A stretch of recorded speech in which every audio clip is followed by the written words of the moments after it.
You did it. You made it to the number one spot. Nick Daicos is the player I believe is the most relevant for AFL Fantasy, SuperCoach, and Dream Team players in 2024. But why? We are going to talk about that on today's episode as we wrap up the 50 most relevant for 2024. Joining me on this episode, as he has right throughout this series and ever since the coaches panel begun, it's fellow co-founder, the winner of Dream Team from the year 2020, and one of my favorite people to talk fantasy footy with. Rids, how are you, mate? Gosh, Nick Daicos feels like he's going to define a lot of seasons yet again in 2024. Yeah, and this shouldn't really come as a surprise to anyone. Yeah, this was always going to be Nick Daicos as number one. Whether you want him, whether you fade him, where you're going to jump on him, what format you're choosing to go with him. Is he top price? Is he not top price? This guy is going to be spoken about more than anyone else in the AFL over the next few weeks. There's no doubt about this, and probably for the whole season, yeah. Absolutely. The fact is, almost by putting him at number one, I'm making this statement. Not only do I think he's the most relevant player for fantasy footy, but almost barring any other player, you could fade a selection. But Daicos is someone that is really hard to go a season without. And I think if you're fading him early, you're hoping it doesn't burn you. While you're starting him, you're banking on him flying out of the gate. So let's quickly look at this 2023 season, not to gloss over it, but rather we've got to spend the time on the conversation of start or upgrade Nick Daicos. If we look at his SuperCoach season, he's delivered us a 117 seasonal average. Not bad for a second year breakout. 15 tons, a top score of 151s resulted in him being at a price point of 650K flat, while he's got a career high score of 163. While in AFL Fantasy and Dream Team, he's got an average of a 108.8. He's just over that $1 million mark in Dream Team, 18,000 skinny of that in AFL Fantasy at a 982K price tag. A top score last year was a 150. And there's also a career high score, so not a bad year. 14 tons for him across it. And Rids, it's crazy to say that a guy that hasn't even played 50 games of AFL has almost got every single accolade that a player could get. He's got the Rising Star. He's got an Anzac Day medal. He's already picked up all Australian honours. He's a premiership player. And if he probably didn't get injured late in the season, we're also talking about this player as the 2023 Brownlow medalist. It is a phenomenal ascension for a player that has played so little AFL. And I just want to highlight a line, a phrase that you just said. Not bad for a second-year breakout. Wowee, MJ. Have we ever seen a second-year breakout like this ever? Not in when you take positional scarcity into the mix, not when you take all the factors in. Like, look at this year in detail, just quickly. A 108.8 in AFL Fantasy. Of those 14 tons, 6 over 120, 4 over 130, and that career high 150.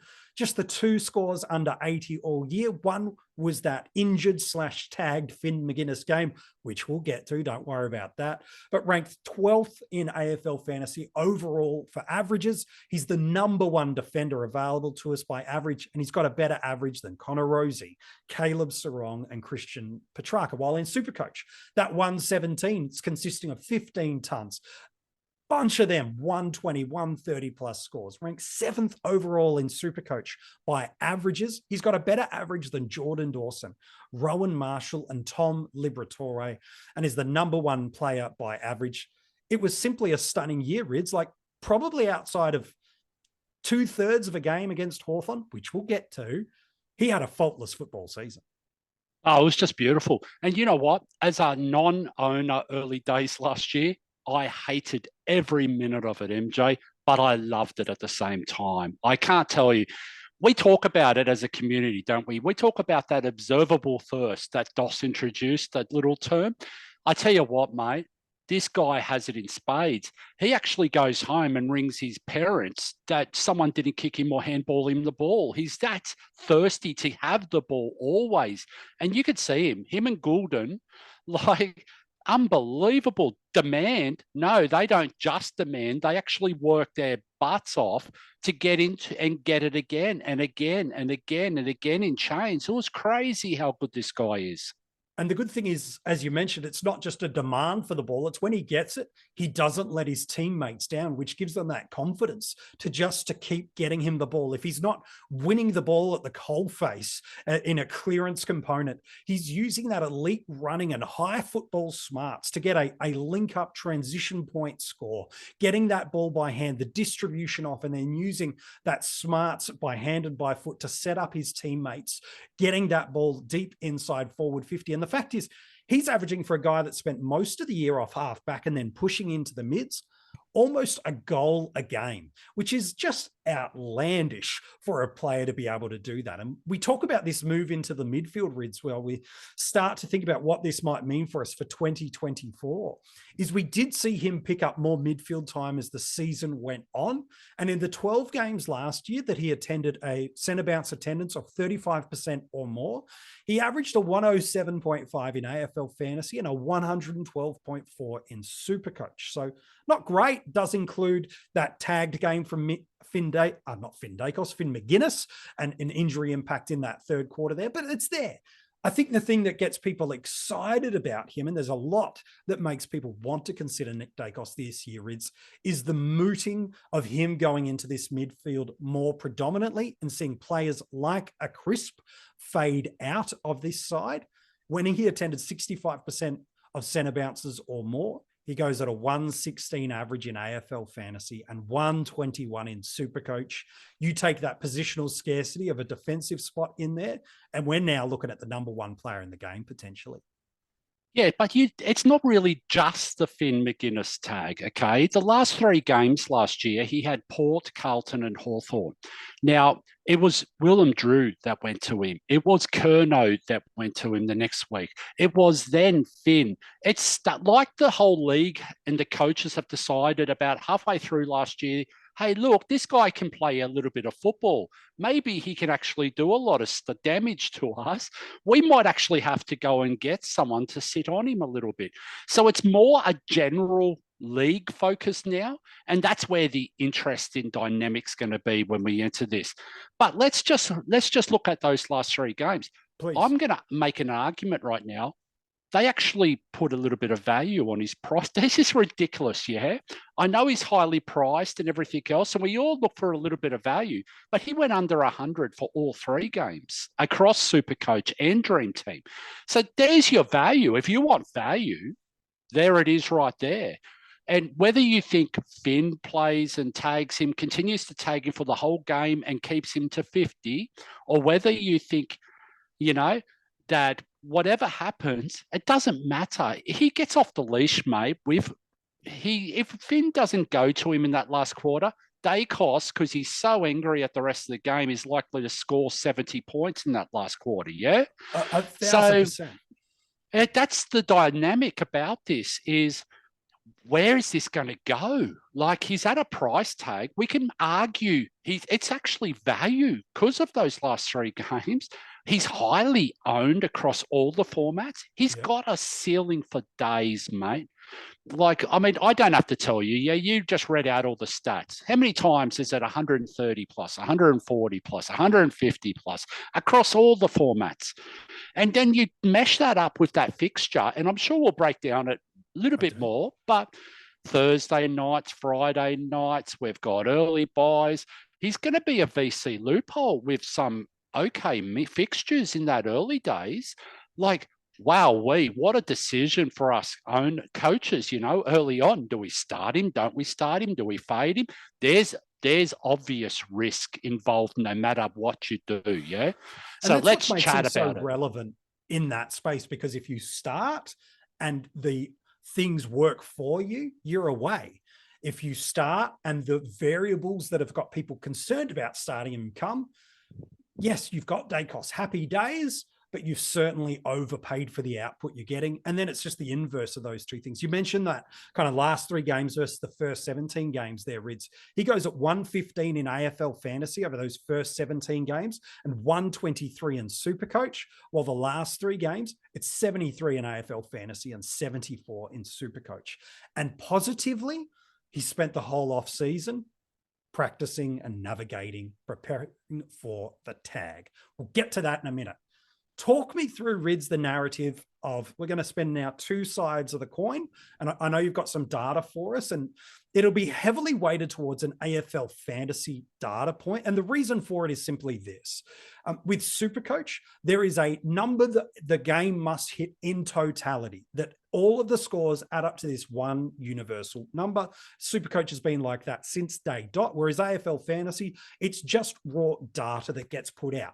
And so in a moment, as Rids walks us through some data points, both the positive and the concerning points that we might be looking for Daicos, it's going to be heavily pure AFL Fantasy. Why? Because it's just the raw data and not the weighting that can be attached to different elements. Yeah, but there's a flip side to that, MJ. Yes. I'm going to be throwing the stats out there, but there's going to be a narrative to go with the stats. Okay. That narrative is usable across all the formats. This 100%. is his scope for improvement. Where can he get more ball in hand? How can he be more efficient? How can he score more across? Where's he going to find those extra avenues to score? The narrative tells you that, okay? The stats will give me a little bit of backup to say, hey, there is possibilities here. And I mean, we're going to go through it in spades soon, so I won't give away too much, but you think about it just for general, okay? Tay Adams has now moved to Sydney. Straight away, there's a chunk of points, or if we want to call it market share of Collingwood's points, that has walked out the door. We're already hearing rumours of a Jack Crisp, for instance, going back in the back line. So what does that mean for stoppage points, for transition points, for the Pies midfield and the market share of the two? I'm going to go into those. I'm going to cover those stats. I'm going to tell everyone about that. But that's where he's going to improve or likely improve, or what does he need to? If you're not keen on him, this is why you're going to fade him, is because of these little obstacles as we throw out there. So that's what I'm sort of trying to get across to everyone today. So what's the pathway to justifying not starting Nick Daicos? Let's spend the next 5 minutes or so looking at that. Is it the early buy? Is it the Finn McGuinness tag? Is it just the evolution of football? What for you is the justification points that if you've gone, I'm not starting Nick Daicos, that for you feels like it holds water for you or for someone listening to this episode or watching this episode to go, yep, that's why I'm choosing not to start Nick? Okay, the magic number is the first thing I'm going to call out here. It's at its highest point at the start of the year. When people's prices go up and down and fluctuating, that magic number fluctuates with it. But it will never go higher than what it is right now due to the salary cap. Okay, that's the first thing. So it's going to come down, which means the worthwhile average will go up to a point. Okay, of course, we're talking about the first defender, and there's not great number two options right now that are right in that discussion. So, and that's for AF and DT, okay? SuperCoach, I know there's a couple like Sicily, Stewart, and a few others that can match him, sure, but we're picking hairs there, rightio? But that's the first point. Second point, his matchup round 4, then the buy in round 6, then round 5, I can't count. And then round 6 against Port isn't the greatest, okay? So we got a game either side of his bye where it's dangerous, okay, for the owners of Daicos. Whether you think it's great, whether you think it's whatever, doesn't matter what the outcome is, but the fact is you don't have a best 18 to fall back on in round 4, okay? That's going to be really, really difficult because if Finn comes out and tags your top priced defender to a 50 like he did last year, and let me tell you, I'll tell you a little secret, everyone. It's happening, okay? Finn tagged him to what, 5 disposals in 3 quarters last year, MJ? Yeah, is that right? 2/3, yeah, probably 2/3 of the game. It was early in the third quarter that he got. And guess what? Hawthorn won that game. 30 odd points, yeah. And Collingwood were the premiers. Don't overthink this. I know that people are going to say, oh, yeah, but Finn may not be best 22. Yep, great. That's not a problem. Guess what? He's going to be best 22 for round 4. I can absolutely guarantee that, right? Unless he's injured, He's going to be in that best 22 and he's going to have one job and one job only. And I think that's pretty clear, yeah? I know, like, last year we were fooled. Don't be fooled, guys. Like, this is going to happen. And, you know, the worst case is if it doesn't happen and it doesn't eventuate, guess what? He's got to buy the week after where he's not playing anyway, and you've got 2 weeks to find out how you can get into him in round 6, yeah? So it's not a massive problem, one score. Round 6, Port are historically hard to score against.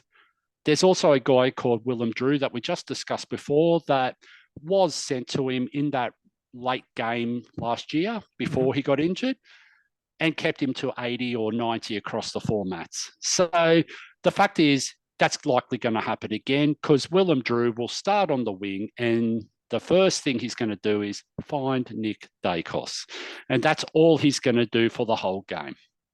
So that's why you don't start him, because you think you're going to be able to get him at a cheaper price point, okay? And you think it's going to hurt people starting him and give you an advantage to find another player or another 2 or 3 options that are going to way outscore their price point. So does that explain it? Beautifully. Now, let's go to the exact opposite side of the coin, because as you mentioned, high ownership across the format. Now, there's a portion of that is just the casual coach that is just going, yeah, Nick Daicos was awesome last year. Select. Sure, but that does become a factor for us. What's the narrative pathway to starting him? Because I've heard a lot of people just break down that argument that you've done a really good job, and I think it's right, the narrative and the mindset you've got to have to fade Nick Daicos. What's the narrative for starting Nick Daicos? Okay, the first things first, his schedule a fixture. Now, I didn't say fixture, I said schedule a fixture. Round 1, he plays on a Friday night game against the Swans. Now, it's an interesting one. People will go, oh, yeah, historically Ryan Clark goes to him. Guess what? There's no more Ryan Clark. Correct. So if someone's going to go to him, it's going to be a first-time experience of running with a guy like Daicos, who's an aerobic beast, okay? But that's a VC loophole option. Let's look at the second round. St Kilda on a Thursday night, MJ. VC loophole. And a great matchup on paper, by the way. Next game, Brisbane on a Thursday night. Good recent past couple of scores, including the grand final, and a good matchup. Okay, Thursday, yeah. That's the narrative. He's highly owned. I think there's a site out there at the moment, that's on Twitter, that's trying to do the actual adjusted figures. And at the moment, he's 70%, mate, like adjusted. Officially, he's about 50% owned. So teams that are completed and moving, he'd be right up there with the most owned player in the game.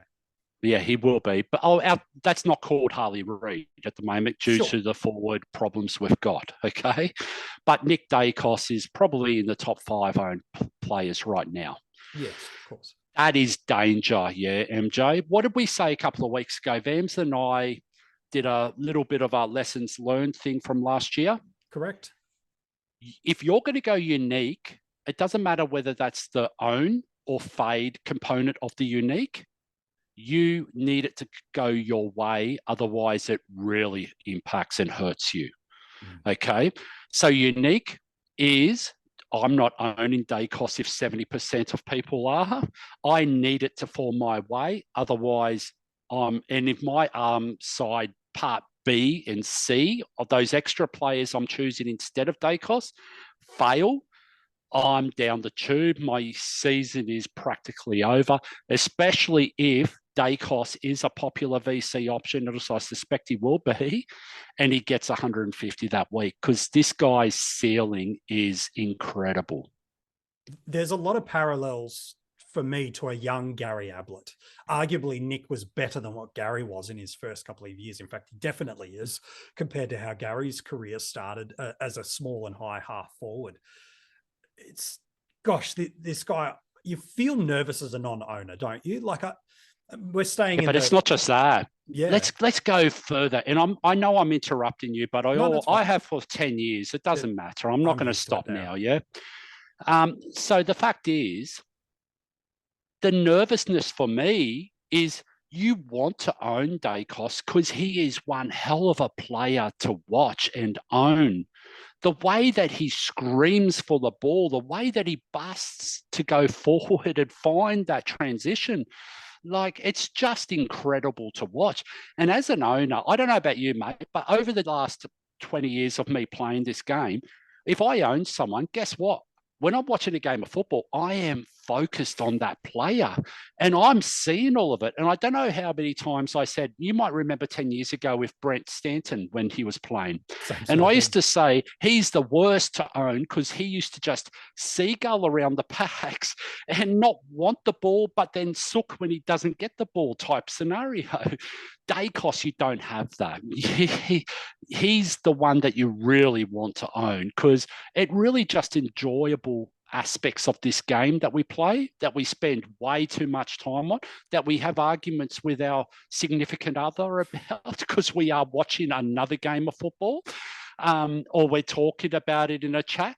This is the guy that we want to own. So that's the part that I struggle with. If you don't own Daicos, how do you enjoy this game thoroughly? Because I tell you what, mate, it is a nervous sleep when you don't own him and he has a Thursday night game and you know there's 50% VC on him, especially against St Kilda. And you're playing potentially catch up every single week. And as you mentioned, that ceiling, that consistency of being able to get 150s, 120s, 130s, it's a guy that's only entering into his third year of football. So on the bell curve of ascension to hitting his potential, he's still well and truly on the early ascension part. So we're not talking about a player like an Andrew Brayshaw or a Rory Laird that we've spent a couple of days on recently going, they're at the peak of their powers. And if they hold, their gun is, there is just through natural development, through the market share that you've mentioned, through the fact that the team has now spent the entire off season, as has Nick himself, knowing that tags are going to come his way to be able to work his way through it. And then the fact is, as a fantasy owner, you sit there on Thursday night, Friday night, you watch him go 125 and you're going, okay, I've still got to find a way to get into Nick Daicos. And I need the two things you really need. One is an injury, and you don't wish it, but that's secretly what you're hoping for. Or two, one of those two early games where he gets tagged to smithereens and goes under 80.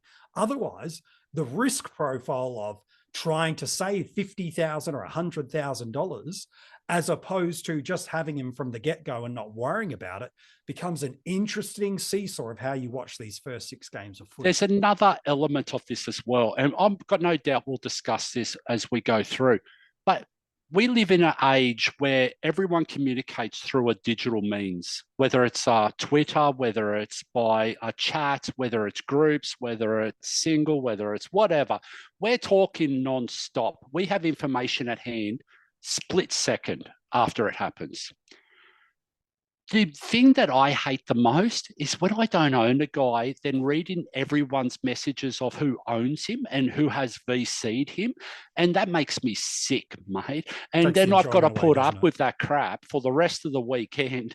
And then I'm sitting there going, oh, and you know that you are a 50-50 call. Like you think about the Daicos Young decision last year. It was a 50-50 call, okay? If you go young, you got to put up with the crap for the rest of the weekend and until you get Daicos in your team, because you're going to hear about it in every group chat, in every tweet, in every live stream, every podcast, everything. You just keep hearing the same guy. So your enjoyment levels of playing fantasy, whether it's SuperCoach, whether it's fantasy, whether it's DreamTeam, gone, right? At least with keepers, you can only own him once. Yeah, there's only one person that owns him. Draft, yeah. And you don't have to listen to the crap because there's only one person that's spewing the crap, yeah? Whereas everyone else, when it's a high ownership, 70%, everyone's on, and you think, wow, am I the only person in this whole world that doesn't own Daicos? And am I the only stupid one? Like, it can very much feel that way. If you choose to start Nick Daicos, Rids has given us a really nice pathway of why and how you can do that. And you've MJ, I didn't go to the why yet or the how. Let's explain the how. All right, let's go there. How do we get Daicos outside of picking him and going D1 done? What's the strategic way we can do it, knowing we have to navigate our way through round 4 and also round 5 with the bye? Okay, think of it like this. And I'm just going to throw names because that way then people can see the example. Put Daicos as your D1 right now, okay? Done. Throw a Daniel Curtin, whether it's util, whether it's M11, whatever format you're playing, M10, whatever, put him there. Make sure you have a Sharp or a Sanders at M9. Okay, when his bye comes in, swap Daicos into the midfield and bring that M9 onto the field at M8. And that's who's covering you for your Daicos bye. And it's a best 18, MJ. So you only really need one of the popular rookies to be covering. But that's the way it gets done, okay? So that is as simple as I can say it. Like, I can't, unless you give me your login and I do it in your team yourself, which I don't recommend because, you know what, you're going to own like whoever. You'll go, why is Matt Flynn my R1 and not Gorn? That's why, because you've given me your logins. But that's how you do it, okay, MJ? 100%. It's protecting and beautifully articulated where, you go, no, but he's D1, it's fine. Okay, well, you're putting a Toby Pink or a Gibcus potentially coming on the field. Now we're talking about a potential 100-point swing in that one position. Whereas, as Rids mentioned, it could be a Sharp, it could be a McKercher, it could be a Sanders. It might only be a 50 or 60-point swing that you might see. And again, it might not even be that much in a best 18. I think with him, Rids, it's fascinating is both sides of the Daicos coin feel really valid and also feel equally nervous with their decision. I think people that have got him go, yes, I've got him. I know it's going to be great. I've got those early VC options. I know I've just locked away as Chizo shared with us a few days ago on the 50 most relevant, this security blanket. I've got Daicos and the price doesn't matter, quote unquote, because I now own him. And unless I move out of him via trade, I might be losing some team value, but I own the player. So that feels secure and safe for me. They're looking at round 4 with nervousness because, as you mentioned, Finn McGuinness is, if he's fit and healthy, he's on the plane to Adelaide to that match for Gather Round. And it's the worst matchup possible, not just because of Finn, it's the last game of the round. And so if you are using a Daniel Curtin to flip things around, it gets challenging because Curtin and the Crows are early in Gather Round. So that creates this pain point. So even though you're an owner, you are watching it going, I know, even though I've got a 130 here and a 115 there and it's okay, this pain point 2 to 3 weeks is coming. Whereas if you don't start him, you're watching opening round 1, round 2, round 3, incredibly nervously because you are banking on a variable to happen at round 4. And if that doesn't happen, boy, oh boy, it does feel like that first month and the plans you've made for the year are really painful. So you're needing that McGuinness tag to come. You're needing that constriction to come through Port Adelaide's round 6. And you're hoping that that bye round management of round 5 kind of helps you because both sides of the coin feel nervous and excited at the same time. Let's clear this up though, MJ. If you own him, he's going to be on your field. Don't ever try 100%. And be tricky and cute with this. He's on your field. If you're looking to try and loop him off your field just to avoid Finn McGuinness, you're doing it wrong, okay? So if you own him, he's on your field, he's at D1 on round 4, and you just hope for hell that Finn doesn't either go to him, goes to someone else through the game, or, or Daicos has one of those moments where he pops 100, and he can do that. He's a good player, mate. So I wouldn't be trying to get too cute with this with round 4 because it's only one score and it won't make a huge impact outside of cash gained, cash lost, how to get him in from other avenues. So one last question before we wrap up the episode. We're not going to wrap it up yet because I've got a lot of stats. So we're going to go a little bit further. Give me a stats blurb quickly, and then I want to ask you one last question. I mentioned Tay Adams and Chris before, okay? let's look at stoppage and transitions. So Crisp last year, he was 7th for stoppage points percentage, market share for the Pies. He was behind Cameron, Jordan. I know that's a weird one that Cameron's won, but generally rucks do fall that way because they're always at the stoppage. Right. Jordan De Goey was number 2. Titch was number 3. Pendles was number 4. Daicos was number 5. Straight away you go, okay, so that's a little bit of an avenue of where he could actually increase. If he's going to spend more time in the midfield, obviously the stoppage points will increase because he's not on the outside of half back, okay? But Tay, Adams and Crisp were the next 2.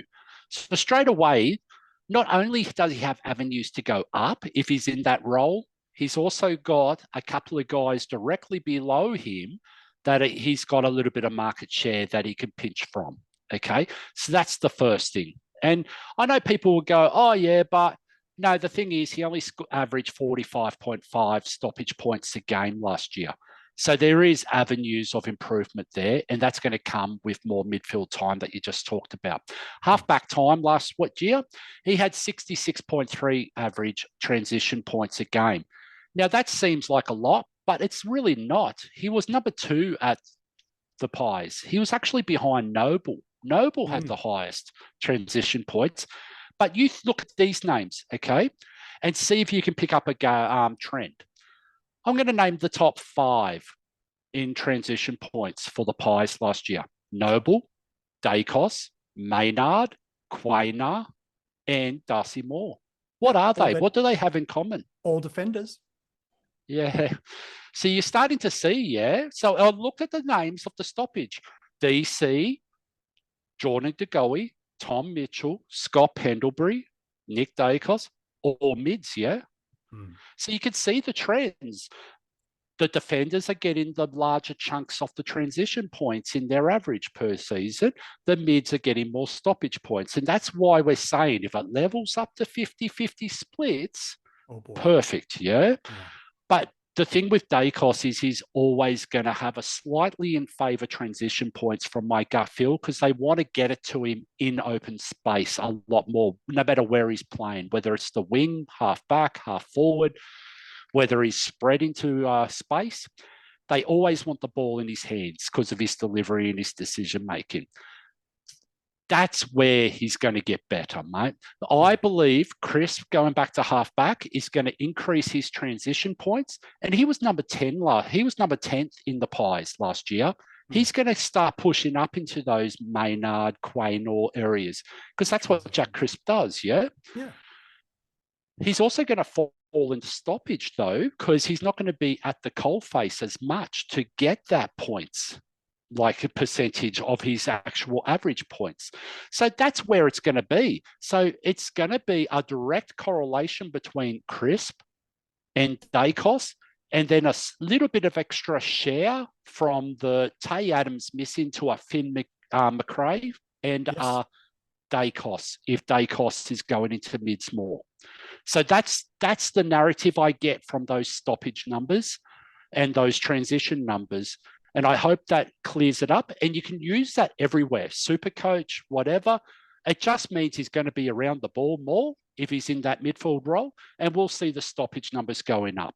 That's all it is. And the transition to come down, and vice versa. Crisp will go the other direction when he's cross half back more and less in the midfield.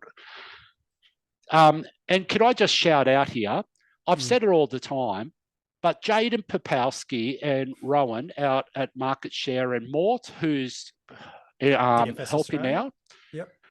These guys are the stars of pre-season 24, mate. They are absolutely everywhere, trying to better the use of stats, the understanding, trying to get the conversations around what it's actually meaningful.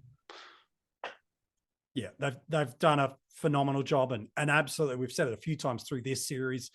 If you've got the opportunity to use one of their buy me a coffee links, it's worth every single dollar and dozens of dollars you can kick their way just to support them for what they've done for the community. As Rid said, is articulating data and putting narrative alongside it and eliminating just preconceived myths that have been out there and or backing up stories that we haven't had the data or the knowledge of data to be able to do. I agree, mate. They've done a phenomenal And the job. CBAs were all we had. We mentioned it the other day. That's all we had only 4 years ago. Imagine where this is going to go in the next 4 years. Yeah, it's crazy. When mate, Jaden Popowski gets to my age, which is that's another half a century away. Yeah, he's got a bit of lifetime left. Yeah, so he's going to make massive inroads to everything in Australian fantasy, not just fantasy community, but everything stats-wise as we move forward, okay, into the new generation. 100%. Nick Daicos, I think he's the most relevant player because if you start him, there's some risk attached to it, but there's a lot of upside attached to it. Nick Daicos, if you choose to go against him in your starting squad, there's some risk attached to it and there's some potential upside attached to it. But all I know is this: when it gets to the end of that first buy for Collingwood, owners will be happy they've got him. Non-owners will be scrambling away to make it their number one trade in priority, even at an inflated price point. If he comes out and does what he has done over the past few games, is that 65% CBA or above scoring, where he's up at that 120 plus scoring across in SuperCoach and high 1 teens in AFL fantasy. If he does that, he holds his price point, and you're now getting a guy that's taking a season away from you, or a heavily discounted guy who's got some not injury interrupted, but discounted games due to a tag. Boy, oh boy, is Nick Daicos relevant. And I think both sides of the conversation, you've done a great job for us today, Rids, giving us both the ways to start and the ways to fade Nick Daicos. Before we wrap up the episode, got to talk about drafts. He's going to be someone's first defender off the board, no doubt. And Rids across the formats, probably one of only a couple of players that you could feel justified in saying is in the contention for the number one pick. Okay, long story short, MJ, I'm not going to beat around the bush. If you're not in the first 3 picks of a draft, just forget Nick Daicos, okay, because he's gone. Yep, 100%. He's a top 3 pick. So don't even worry about where he falls. Yep. He's gone. He just wave goodbye. If you get pick 4, pick 5, doesn't matter. No, and if you trade out of, if you get a top 3 pick and you're trading out of that, you need your head read, yeah? If you got, because you could potentially have the Nick Daicos lottery. Yeah, which could be absolutely incredible. Hey, mate, it's been an absolute privilege doing this series, not just with you, but with a whole ton of people during this preseason. So thank you so much, mate. How good was it this year, mate? This is our best year ever, I think. You've been on fire. We've had more people coming on. We've had people like Jaden coming on. We've introduced VAMs to the 50 most relevant on multiple occasions. We've even had someone like DC pop in from the Hat Chat. We've had the SC group. I'm going to miss people, and I apologize if I do. Pigmentality, What a year, mate. Some of the greatest discussions I've ever been involved with, and that's saying something because I've been around for, I don't know, a quarter of a century now, and this has been awesome. Yeah, it's been awesome. A big thank you to Vams, to DC, to Stevie Fizz, to Jaden, to Chizo, to Bales, to Pigmentality, to the Phantom, to Damo, who's also jumped on. We had Tim Mitchell jump in. We had Hef from the Keeper League podcast slide in. We introduced you to Mitch Casey from the AFL Fantasy Ball Boys. DR and the great guys, he is JD, has also jumped on.